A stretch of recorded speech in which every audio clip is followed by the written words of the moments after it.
Ikram book of the day جی، پہلا تعارف یہ عادات کی کتاب ہے جی، اور بڑے زبردست آدمی نے لکھی ہے. اس وقت تو بہت بزرگ ہو چکے ہیں.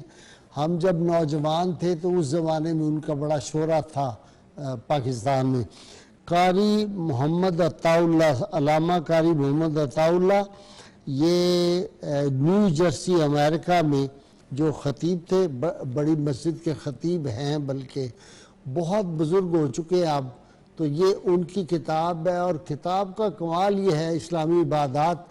اس میں انہوں نے جتنی قسم کی ہماری عبادات ہیں، نوافل ہیں مختلف قسم کے، نماز استسقاء، اشراق، چاش، توابین، تہجد، اور ارکان اسلام کی جو روحانی تشریح تفصیل کی ہے، یہ کتاب میں سمجھتا ہوں ہر گھر میں ہونی چاہیے.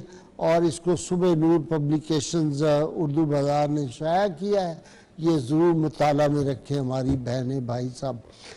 ناظرین کرام، کتاب حکمت سے جی یہ قول ہے.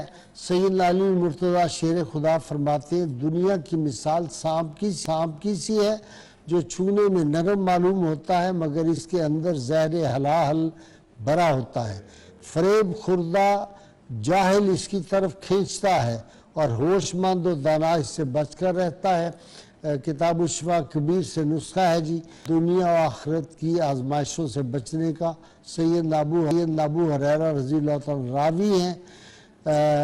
اللہم انی اسألک المعافات فی الدنیا والآخرہ، اور یہ ہر قسم کی آزمائشوں سے حفاظت کے لیے اول و آخر 11 مرتبہ درود پاک پڑھیں. اللہ کریم سے دعا ہے اللہ تعالی ہمیں عالمین صلی اللہ علیہ وسلم کی غیر مشروط محبت لا مدار ہو جائیے، تاکہ پھر محمد علی جلال سے ہم نعت سرور کونین صلی اللہ علیہ وسلم سن سکے. پاکستان کا مطلب کیا؟